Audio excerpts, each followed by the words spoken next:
want to stay on the issue of Guantanamo because we're joined here in New York by Michelle Shepard, the national security reporter for the Toronto Star. She's been following the story of the Canadian-born Omar Khadr since his arrest as a teenager in Afghanistan in 2002. She's the author of Guantanamo's Child, The Untold Story of Omar Khadr.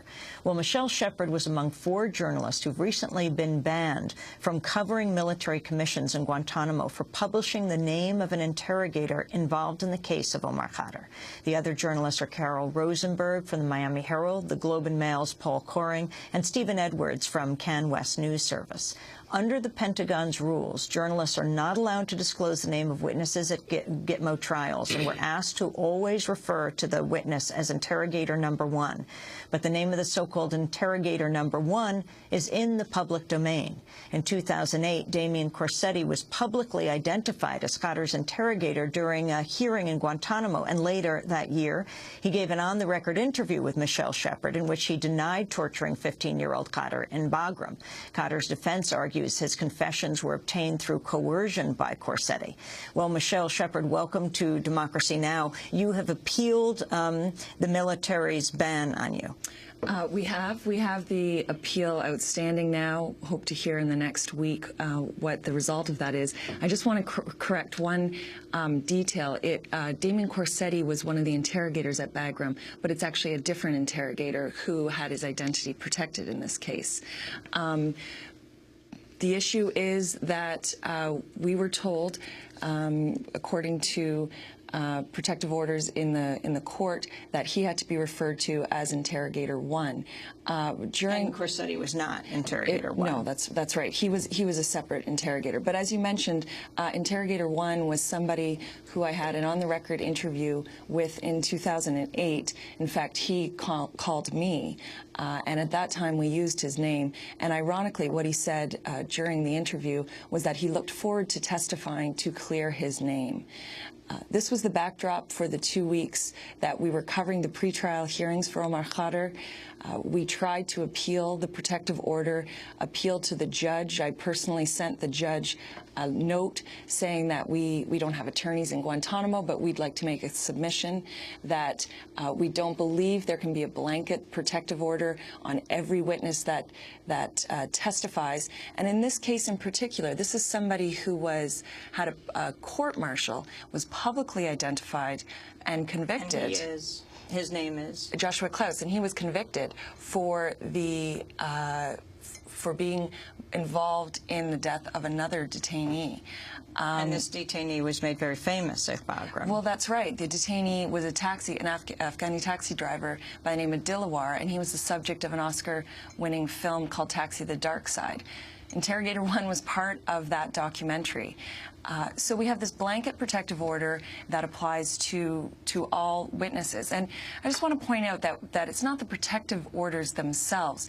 As journalists, we understand that there are going to be certain witnesses who do need their identity protected. We do that in federal court, civilian cases, all the time. There's publication bans, there's certain rules.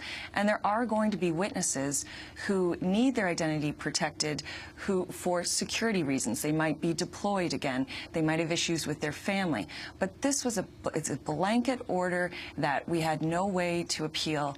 And in this case, we would argue it's ludicrous. There was an excellent blog about the incident that said journalists are required now to have amnesia, that we forget who this person is in our reporting.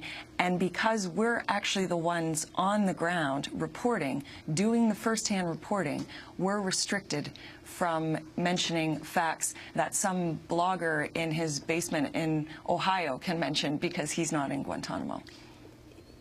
You've been to Guantanamo how many times? That was my 21st visit. Tell us who Omar Khadr is and where he is today, what his situation is today. Omar Khadr is the youngest detainee at Guantanamo. He's a Canadian citizen born in Toronto. He was 15 when he was picked up in Afghanistan. He was shot, and the soldiers that day, Special Forces soldiers, actually saved his life. He was severely wounded.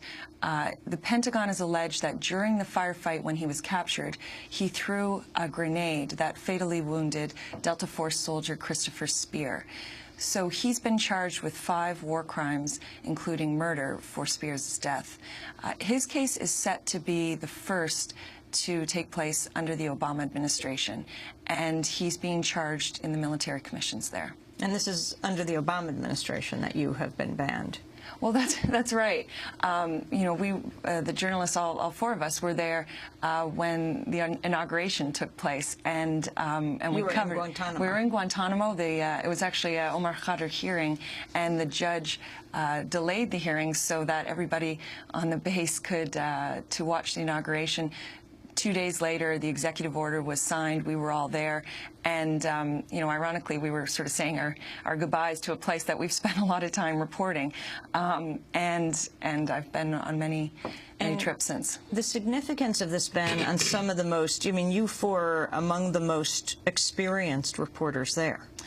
Well, it is interesting. It was the last 3 Canadian reporters who were there. There had been other reporters, but they'd already left the island by the time this happened. We know we've covered the Khadr case extensively. I've written a book on his case. And Carol Rosenberg is really the unofficial historian of Guantanamo. She's just been hundreds and hundreds of times.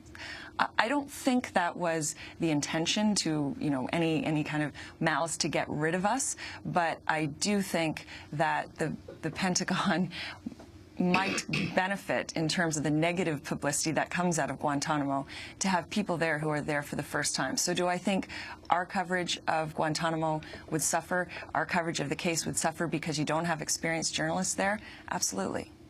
Well, we're going to leave it there. I know you're wanting to get in one last word, Dr. Keller. Well, this matters. Accounting and accountability matters for several reasons. 1, it speaks to the soul of who we are as a great country.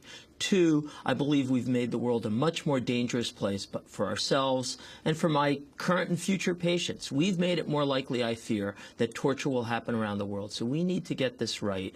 We need to have a comprehensive investigation, including the medical participation and medical experimentation that happened.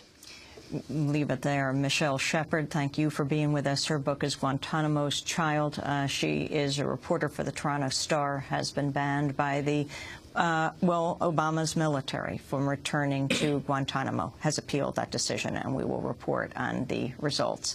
We also want to thank Nathaniel Raymond, who was with us. Nathaniel Raymond, who is the Director of Campaign Against Torture at Physicians for Human Rights. The report that he and Dr. Keller did, Experiments in Torture. Dr. Keller, again, is the Director of the Bellevue NYU Program for Survivors of Torture and Professor of Medicine at NYU. This is Democracy Now! We'll be back in a minute. Thank you so much.